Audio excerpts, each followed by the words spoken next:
and I should blow them off. Now, a lot of times there's oil coating all these surfaces, and the oil gets very sticky, and the chips don't weigh very much. So even when you blow air at them, they just stay stuck to that oil. And that is why I make sure that the surfaces are nice and clean and free of chips on the parallel. And when I put them in there, I wiggle them back and forth, because if you're sitting on a chip, you'll feel it crunch underneath the parallel. Right? So yeah, blow it off first, of course. But then come back in and wiggle the parallels. Before I even bother putting the parallel keepers in there, I'm going to just grab the part and set it on there. We said we wanted 3/8 stock stick out. Right, 3/8 of the stock stick out.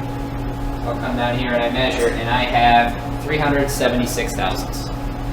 Is that close? Yeah. Very good. So those are the correct size parallels. If they were wrong, I could either move it up 1/8 of an inch or down 1/8 of an inch by grabbing the next size parallels. Or I can move it up or down 1/4 of an inch by grabbing 2 parallels away, etc. Right? So those are the correct size parallels. So now I'll take the parallel keepers and put them in there. Now with parallel keepers, you want to be careful not to squeeze them and then just let them go. Because if you squeeze them and then just let them go, this will shoot off and shoot the ends into the shop somewhere. Now the other thing is, students always ask, do they go this way, that way, this way, that way? You got 4 options, right? Well, if you try to do it this way, you have 2 problems. Number 1, that won't work, and these will hit the doors when it comes forward. Number 2, you notice that the slots are facing upward? Yeah. Well, we're going to cut chips off the part. We're going to spray coolant everywhere, so that'll fill up with coolant, excuse me, coolant and chips, and that's just more to clean at the end of the lab. Is it the end of the world? No. But if you have the option of not doing that, I would say, don't do that. Just flip it upside down, right? So this didn't work well because the vice handle's in the way, so that's really the only option you have left, right? This doesn't work because the slots are up. It's the only one you have left. So you may have to kitty corner this a little bit. You may have to kind of finagle it so you put it in at a weird angle and then open it up. Right now the vise is closed, so I think I have to do that. I have to put it at all sorts of weird angles. Here's another thing you could do too. If you can't get them in there, just open the vise a little bit more. Okay. Now, I had to kitty corner that around this thing over here, whatever this is. Does anybody know what this is? Did we talk about this last week? Isn't it like the stopper or something? So yeah. Yep. So this is called a work stop. Now, when we remove this work stop, we use a 9/64 Allen wrench. But when we put this work stop back on, we have a torque wrench that we use. Anytime you're removing something, you want something that does not specify a torque. You want something that's just hard and rigid. When you tighten things, you need to know how much torque you're applying. Otherwise, you won't get any repeatability out of your setup. The name of the game in manufacturing is repeatability. But if you loosen things up with your torque wrenches, you knock your torque wrenches out of calibration, and then you won't get any repeatability anyway. So that's why we loosen with hard wrenches, and we tighten with torque wrenches. So we'll loosen up this screw, of course, lefty-loosey, righty-tighty, right? And this whole thing slides off, and we call this a dovetail because if you look at that shape, it looks like a dove's tail, right? It's like 2 angles that come towards each other. So this has a dovetail on it, and it also has 2 pins that allow it to open and close. And I'll spare you the details, but basically this allows you to resume whatever you were working on during the next class really quickly. We don't even bother taking these on and off in the CNC 1 class, but when we get to CAM 1 and CAM 2, these are really important. So we're going to learn about them now. So this has a dovetail on it. The vice jaw itself has a dovetail that's been machined into it. The vice jaw is made out of soft aluminum, so we just cut that shape right in there. So now we can take this dovetail and slide it up and down on this rail on the jaw. Now, the reason we do this is because if we didn't have that there, when you load the workpiece in there, now it can go anywhere it wants along the x-axis. So one thing we have to consider is this is a 3-axis mill, right? This is a 3-axis mill. We have X, Y, and Z. And really, we don't just want to make one of these parts. You all have to make a setup piece and a production piece. At some point, we're going to have to tell the machine where that part is. And that process takes a few minutes. So if you're telling that machine where the first part is, it takes you 5 minutes to tell it where it is. then you finish that part, and you take it out, and you put the next one in over here. Does the machine know where that part is? No. No. So we need to be able to repeat our positioning in all the axes that we have. We have 3 axes, so we need to repeat our position in X and Y and Z.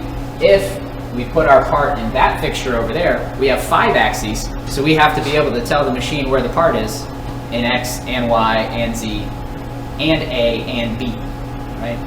So with more axes comes more responsibility. That's why we're starting on 3-axis machines. Now on the clamp, is it only one for the vise or is it 2? So for this work For the stop, stopper, yeah. there's only one on the left side, so that's all you need. Oh, Yep. cool. So, we talked about this last class. Let's see if you remember. How are we going to put that part in the same spot every time in the z-axis? What allows us to repeat our position in the z-axis? Isn't it like programming it to the corner, bottom left? What do I yeah. put that on? It's another way of asking that question. What's the hard stop? What's the piece of metal that stops that from moving? Parallel? It's the parallels, yeah. It's the thing it touches. So we're talking about z-axis. The thing that stopped it from moving was the parallels. Okay, what's going to stop this from moving in the y-axis? What's our hard stop? Clamp, right? I mean the stop. So take out your left hand. We have X, and you got to make sure you face the machine. Yeah. X, Y, and Z. So in the y-axis, what's going to stop this from moving? Well, just by virtue of this being a vise, the jaw that does not move, which in our case is the front jaw, is the solid jaw.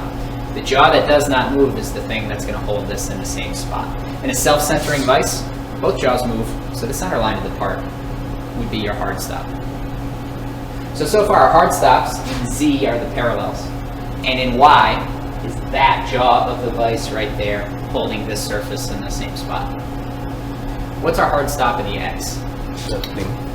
I mean, I guess I kind of gave away the answer, right? That's the whole point about what this is, right? If you don't have this, you don't have a hard stop in the X, and that basically means you need to keep resetting your X every time because you have no way of repeating the position of this to the tolerance that's required on the blueprint. And by the way, what is the tolerance that's required on the blueprint? Well, for our X position, we're going to be engraving some letters in here today, and it says 675 thousandths. It says 0.675, 675 thousandths. Well, that's 3 places, right?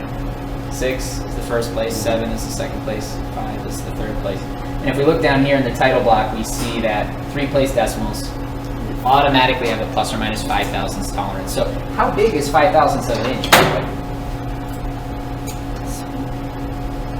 Small. It's small. Just saying small is not quite specific enough. This is how small, right? You're right, it is small. It definitely is small. How big is that relative to the thickness of a piece of paper?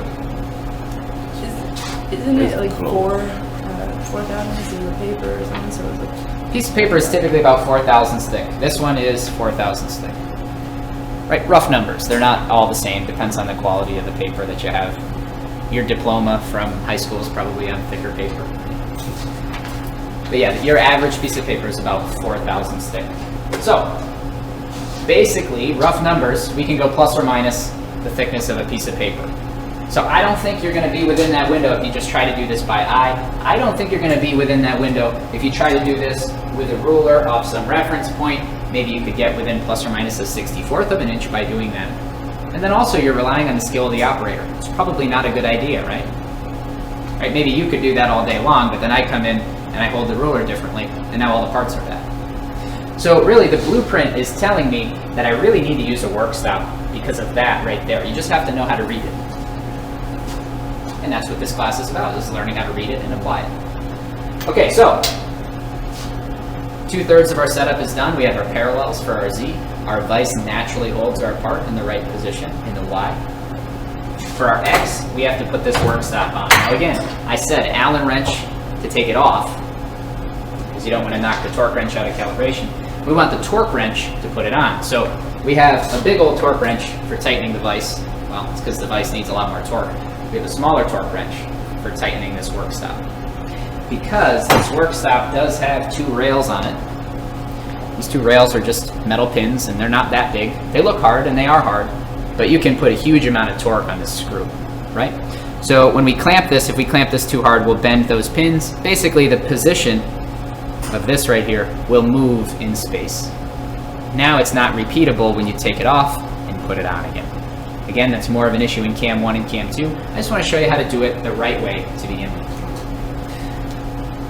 So another thing here is we probably don't want to put that high, although that would work. Can anybody imagine what the problem would be if we put our work stop that high in the air? It's not stable or it could hit. That's certainly an issue. It's not stable. But I think there's a bigger issue here. Yeah. I mean, that works. We're doing hole making today, right? We're actually doing engraving. We're just going to be engraving right over here. It's not fully on the surface. Yeah, those are all issues. Those are all issues. What if we were milling around the outside? Yeah, it would hit. You'll hit. That's the big issue. Yeah, you don't want to hit it, right? So if you're milling around the outside, you don't want to hit it. Now, when I check the stock stick out, that's the distance from the top of the fixture to the top of the stock, I check that from the top of the fixture to the top of the stock. So as long as the highest point on this is even with this fixture, it's never going to hit, right? As long as I check my clearance here, I know what my clearance is there. So really, that means we should just put this flush with that. You know, make it so that this is aligned with that. Can anybody think how we might do that?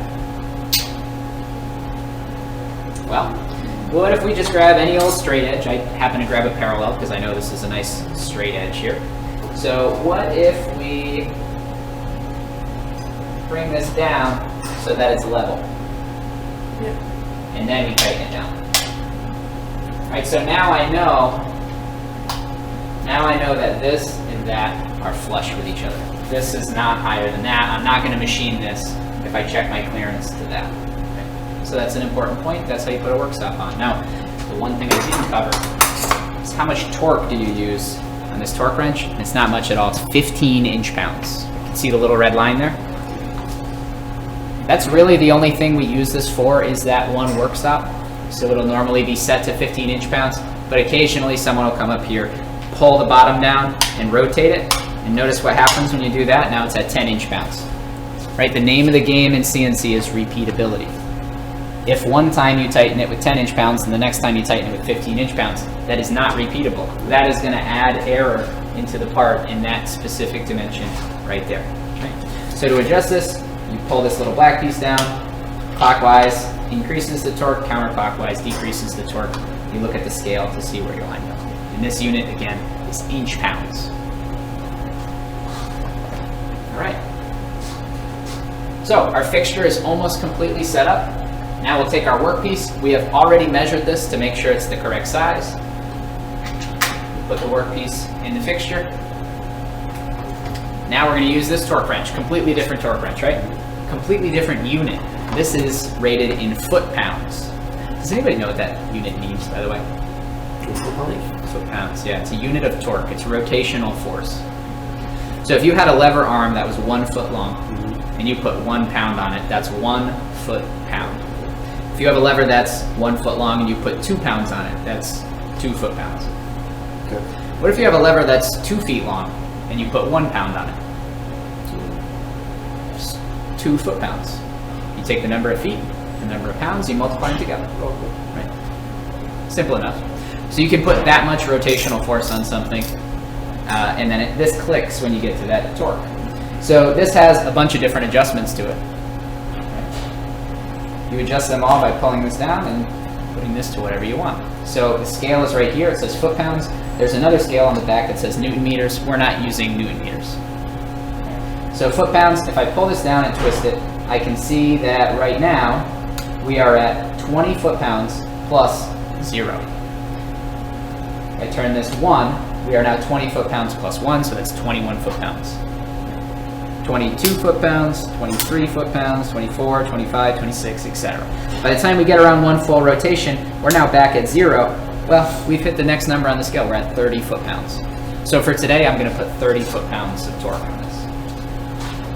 Right? Notice every time I turn around, I've probably done this 4 times already, I keep naturally putting that right up against the stop. You want that to be a natural response that you don't even think about. Because if you leave your part over here, it doesn't matter that you took all the time to put that on there. If we set up the machine for over here, it's set up over here. And I don't know where over here is. I have to make sure that I'm up against my hard stops in every dimension. The hard stop that people typically miss is the X, because the Z happens automatically. Gravity does that, right? The Y happens automatically. The torque wrench is going to do that. The vise will pull it to the Y. The X is the operator. So a lot of times people miss this subtle point. You got to put that up against the stop. They leave it here, or they leave it really close, and they can't find out why their part has errors in it. Well, you weren't touching the hard stop, that's why. So put it up against the hard stop. Vice handle off. Now you can see why you don't move large distances with a torque wrench. It's kind of a pain, right? When you actually put the torque there, you just come until it clicks. Now that looks like a lot of torque.